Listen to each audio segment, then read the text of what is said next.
You're listening to Heartbeat Radio. I'm your host, Cindi. Heartbeat Radio is a conversation aimed to take the pulse of corporate America. Opportunities for people of color, we're getting lost in the shuffle of change. I'm that provocateur of change. The hearts of corporate America are addressed. Access and opportunities will be accelerated for all people. Through Heartbeat Radio, you will gain a deeper understanding of what is necessary for change. Good evening, everybody. It's Cindi Bright. Welcome to Heartbeat Radio this evening. It's my pleasure to introduce Lyn Idahosa onto Heartbeat this evening. Lyn is from the Democrats for Diversity and Inclusion. So Lyn, welcome to Heartbeat Radio. Thank you so much for having me tonight. I'm really excited. Excited to have you on. I want to first start off by having you talk to our audience about what are the Democrats for Diversity and Inclusion? Who are you and what is it that you do? Alrighty. So we're a new organization. We were founded here in Washington. My mom is one of the co-founders. And what we do is train and encourage people that want to run and be in office that are Democrats. We encourage diversity and inclusion. That's our primary goal. But we want to make sure people have the resources that they need and the access to the people they need to be connected to be successful. Yes. And so how long has, I'm going to call it DDI. Yes. So how long has DDI been in operation? About 2 years. Okay. And talk to us about some of the candidates that you've represented in the past, and then talk to us about, maybe tell us a little bit about what you are finding as successful in your work, and then maybe what some of your challenges are as an organization. Okay. So the most recognizable for me would obviously be my mother. She ran for the 38th district as a senator. Teresa. Yes, ma'am. She ran, and she did not make it to the primaries, but she ran a great race. And I say she's a product of DDI. I myself am a product of DDI. After joining, I ran for a PCO election and won my seat. We were able to get nearly 100 PCOs elected or appointed in our first year. And PCO stands for? That is a precinct committee officer. And what do PCOs do? They are at the ground level of the Democratic Party. And so they are the ones that organize their precinct, or essentially your neighborhood, and get out the vote. So they're door knocking, they're organizing door knocking in their neighborhoods, and working with their legislative district to ensure that we get the word out every election. And what is your base of support? Where do you represent candidates from? Anywhere. We are able to function nationwide, but primarily in Washington currently. Okay, awesome. And so, I got to meet your mom on the campaign trail, and ultimately got to know you. And so watching, again, everybody knows I'm this fierce advocate for women. Yes, you are. I'm a fierce fighter for underrepresented people. And I saw what your mom, I hope she's listening tonight. Hi, Lyn, if you're listening. I saw the movement that is beginning to happen. And one of the reasons why I wanted you on the show tonight is because you are incredibly active behind the scenes. And I think that people may or may not recognize some of the work that DDI does, but you also have a caucus that's going on down in Federal Way that you're actually helping bring the voice of Black people to the table. Yes. So I'm a co-founder of the Federal Way Black Collective, and we do a live stream show, and we coordinate with the local political community and nonprofits to ensure that Black people have a voice. The biggest problem that I think that we've seen is that people don't have access. Right. And so getting them the information when you can't get to a council meeting or a subcommittee meeting is integral to really creating change. And we've seen a lot of changes since we just started getting in there with a cell phone, recording everything, and breaking down what that really means. I've been using that term a lot, both on the trail and now afterwards, about access is the issue.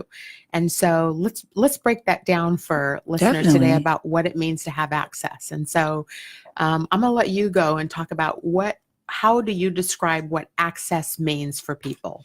Definitely.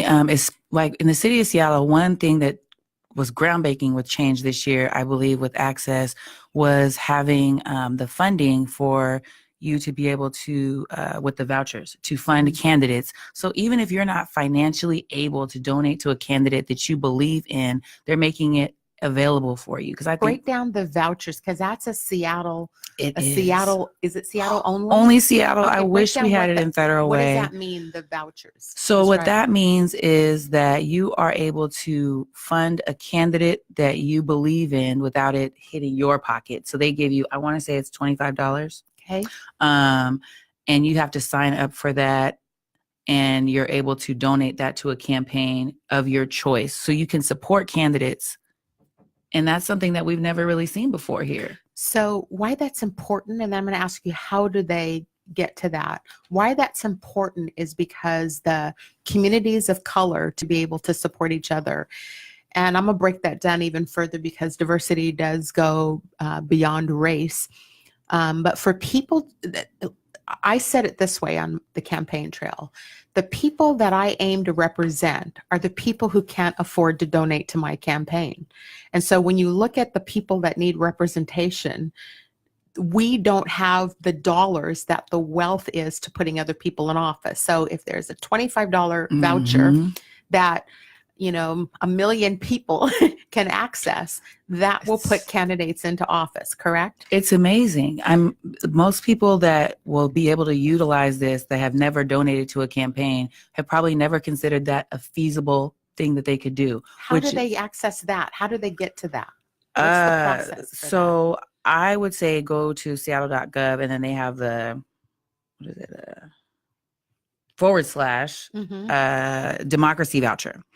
And so they budgeted $4.2 million to be able to give out to recipients.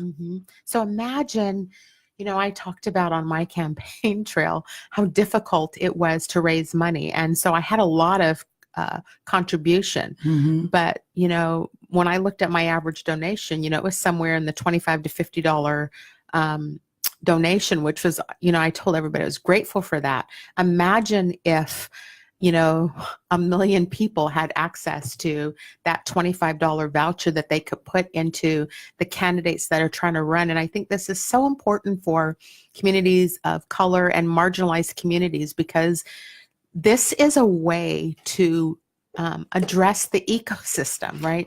Definitely. The ecosystem is built for wealthy, white, privileged people to win office. That is a fact. Am I wrong with that? No, it's correct. When you look at women that want to run for office, minorities that want to run for office, we historically do not have a base or like family that we can reach out to and be like, do you have $100, $200? That's an incredible investment. Yes. That's somebody's phone bill, like just being realistic. And although they want to support you financially, that has not always been feasible for. So even just having that $25. When we don't have access to making, you know, this is what started Heartbeat Radio, right? We are 67 cents to the dollar of men, right? And so access to jobs, we're about to get into something that you have some good insight on, right? We don't have access to education the way that many people do. We don't have access into, you know, as entrepreneurs or self-employed people being able to get government contract jobs.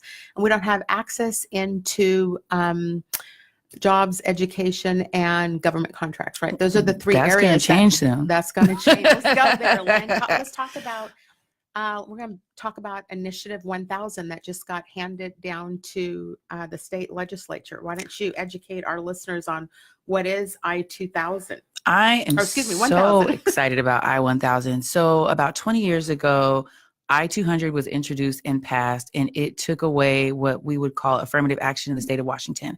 Currently, we're one of 8 states in the country that doesn't have an affirmative action law, and it has cost us over $3.5 billion. And not just Black people, not even just minorities, women, the LGBT community, veterans, people with disabilities. This is just amazing, because another thing is that we are the first state to repeal a law like that as well. People believe that Initiative 200 is a welfare check or a free ride for people who are otherwise you know, they believe we're lazy and we're not qualified for work, and all the narrative that has gone around that. That's just a derogatory narrative. I think help our listeners, because look, last week we had 2 senators on, and I saw people retweeting my tweets, and the Asian community has a perspective that this is anti-Asian. Let's help our Asian brothers and sisters to understand why this is not anti-Asian. It's definitely not anti-Asian because our contracts go about 80% to the same people. So it's not really helping them either. So the big thing about this isn't like a handout. This requires that if you are qualified, you're considered. Right. And right now they don't have to consider you. And so, so let's just, two things, right? So I'm going to get into the qualified because that all came up on my campaign trail about who defines qualified, right? What's important with what you just said is that the Asian community believes that they are thriving or growing or gaining as a result of I-200. But when you look at the data shows that since 1998 to now, the access for even their communities has shrunk considerably. And so why do they still believe that this is an advantage to them to hold on to I-200? I believe it's a stereotype because if you really look at the numbers of Asian Americans that have government contracts. Right. It's like in the single digits, right? Right. And it should be more because there's a variety that are qualified. Right. And I think that being able to sit at the table equally is beneficial to everyone. Let's talk about qualified and who determines what qualified is for contracts or jobs or even getting into school, because let's just talk about education. I'm going to start there because that's, in my mind, it's one of the simple is not the right word, but a way to process it, right? Because people believe that to get in access to education, you have to have a 4.2, you have to have these certain things. And so, and I frankly remember my own son got admitted to Stanford, and I live in the Bellevue area, and I heard comments about, yeah, but my kid got in on their academics. And I was like, did they just say what I think they said? Well, technically, since we don't have an affirmative action law, so does your son. Yes. But schools, and neither does California, actually. They don't have an affirmative action law either. It's like they look at broader than just one area, and race was only one factor in the total equation, but it's a factor that is necessary. And why, in my opinion, that's so important is because look at our world. I mean, how do you expect to grow and educate and give perspective to people if you keep it isolated to a select similar demographic, right? Well, I think the interesting thing about that perspective about having affirmative action is that if that's the case, then not having it is actually the racial issue, because currently really only white males benefit. Right. But this law would mean that people with disabilities have equal consideration, the LGBTQ community, veterans, women, and minorities. I think that it's more of a perspective. And it's a buzzword. By using the term affirmative action, people are uncomfortable with that. But, and this is a larger systemic issue, because it's almost like just when you just share something on Facebook, you got to really read it and do your research to understand what you truly have an issue with. Is it the buzzword, or is it the meaning of what's truly happening? What do you think? Well, we actually did a poll, and if we were to change the wording, and when we said, okay, do you want an affirmative action law? A lot of people said no. Then we said, do you want this definition? Oh, we totally want that. Did that change in how I-1000 is drafted and presented? We did use the term affirmative action, but there's a lot of other, there's a nice blurb there to explain what we're going after. And then, of course, when you sign petitions, we've got great signature people that went out and were able to explain to people what they were getting into. And how many signatures were obtained? Oh, man, that is amazing. So we were required to get 260,000. We turned in over 380,000. And after we turned them in on January 4th, we heard back from the Secretary of State that we turned in the most number of signatures for a petition in the history of Washington State. So it's a strong statement by the citizens of this state. Definitely. That they want change. Yes. Right? And I'm excited because we had 3 governors that signed on to support it prior to turning into signatures. But after we turned it in, Governor Inslee released a statement of support as well. So he came out. I saw a post about him today. Let's talk about Governor Inslee and what his position is on I-1000. I'm excited to really see. He's definitely said that he believes that he wants to support it. He thinks it's very important. And after all those signatures, it's irrefutable. You know, he says that it's one of his priorities to get passed in the legislature. Right. So that means that our legislature started today. So we have 105 days of get great work done. Get some great work done. So it will be interesting at the end of session to see where this all lands, and it could be a landmark change for our state, passing the repeal or replacing it with I-1000, right? It could. We went to legislature last year and we weren't successful. We got really close. But I think now having all those signatures, there's really no way you can dispute that this is what the people want. So what are the options the legislature has now with that? They can. So currently, our legislators can all vote to pass it, and then the governor signs off on it, or it will go to ballot. Okay. And pass the repeal or pass the passing of 1,000? It will be a passing of 1,000 because we're not technically repealing it. That's what we attempted to do last year, and that didn't work. And so once we got the signatures, it'll be a new law. Do we expect, for audience who don't know the whole history behind Initiative 200, that was a Tim Eyman, John Carlson backed initiative, and what do you think, I guess, maybe how would you project they will react to? Well, they already did. Okay. He sued us. Okay. And he lost. Okay. Okay. So we're in a good position or a good place. Yeah. And he's working on another initiative. He's worried about car tabs. So I think that it's better for him to focus on what he's doing and to let progress, because the people have spoken. The people have spoken, right?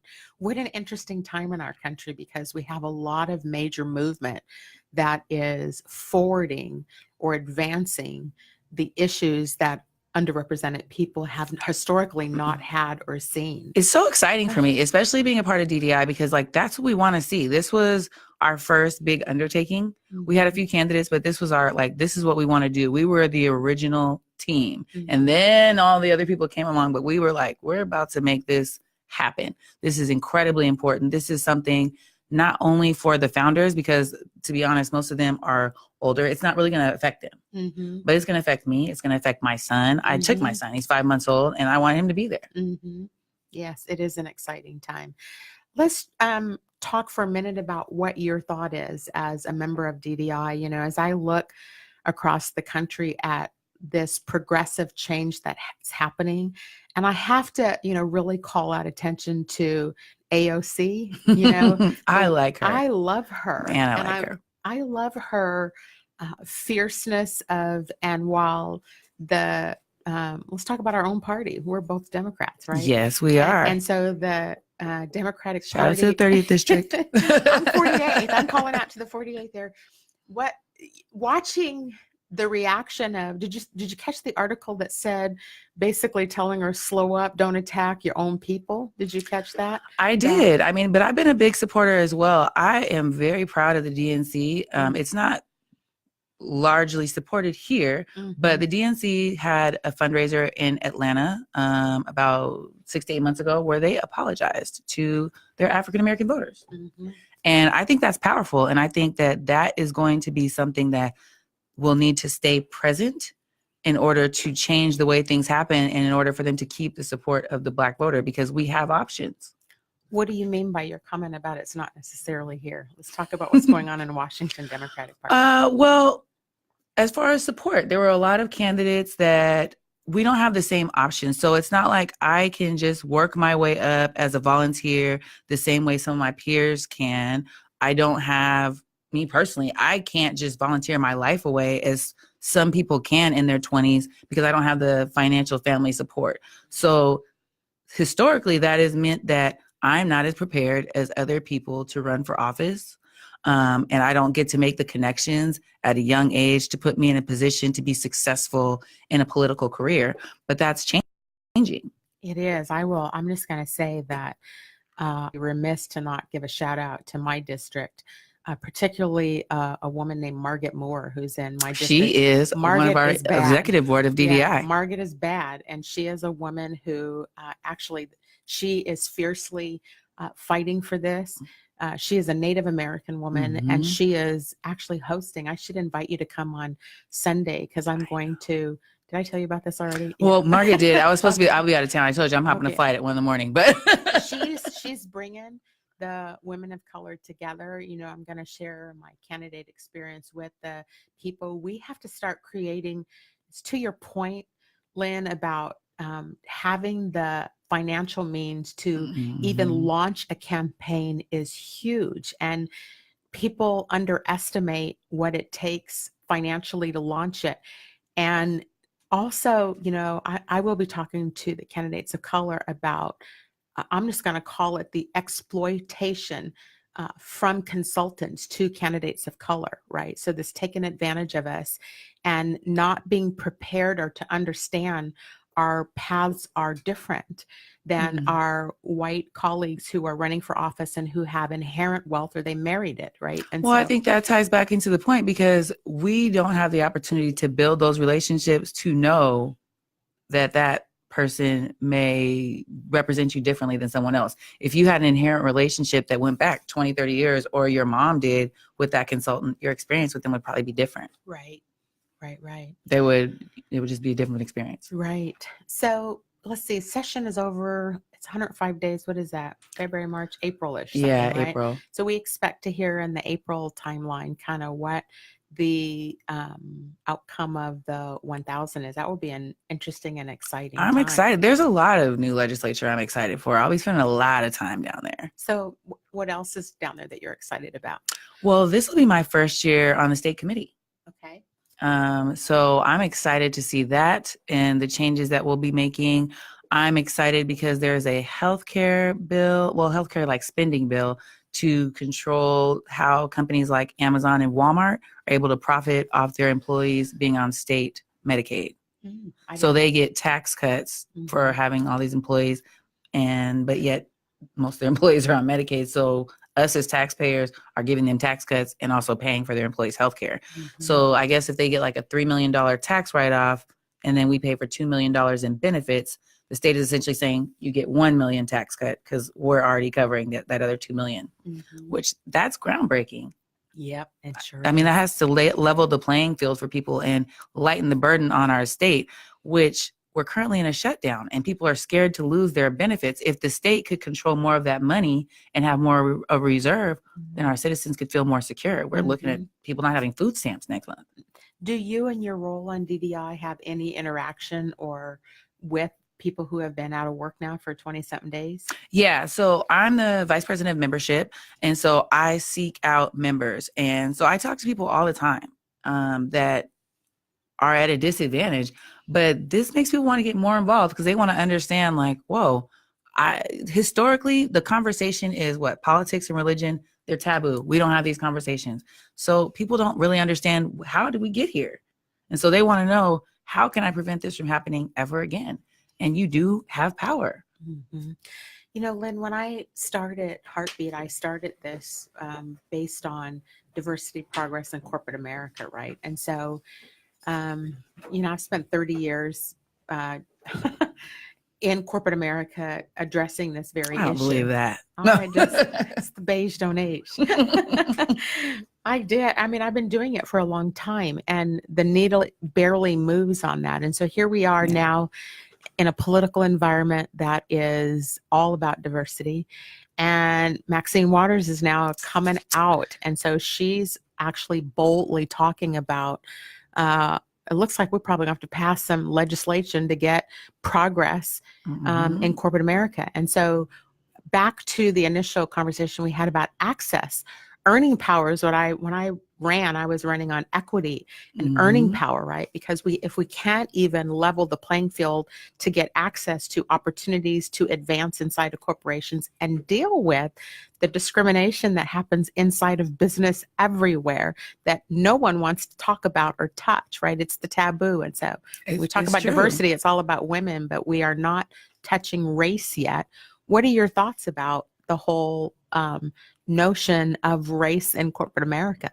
Oh, man, it's kind of sad to me because I feel like you reach out so much, the qualities, you know the depth of work, but you don't want to pay people that work the hardest. Or have a different lens, right? But that lens is so valuable. And so why is that not seen? Or maybe it is Oh, it's seen definitely and seen, but it's been something that has been allowed to go on. If people don't take a stand, people don't say something, if people aren't holding them accountable, if we were to pass legislation, it wouldn't be that way. I was reading an article just yesterday in the UK. They passed a law that women must be paid the same amount as men or they will be fined. If we did things like that here, and if women stood up and fought for those types of laws, like the pink tax, that's up for legislation this year too. We are making moves, especially with all the women in our state legislature that have come. What is the pink legislature that have tax? come in? That means like tampons or women's razors. We pay more than men do. Yeah. Same And with it's the same thing. dry cleaning, Yep. hair products, haircuts, Mhm. all of that stuff. There's right? literally a tax, and I don't think most people know that. Mhm. It is an interesting time. It is interesting because the fight is on for equality. Mhm. What's going to be interesting, one of the things I was talking last week to the senators about was the next movement, if you will, is going to have to be to plug the gaps of which. So if business is going to be held accountable to deliver X results on diversity progress, then there's going to be another way that is all going to push people out, right? It's going to be a whole interesting dialogue inside of corporate America.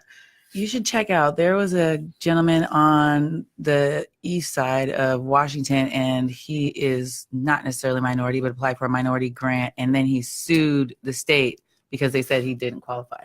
So it's already happening. Most qualified. Again, we are, this flew by again, Lyn. So look, thank you for coming on to Heartbeat Radio today. It's the Thank you so fastest much for 30 minutes of having my me. life.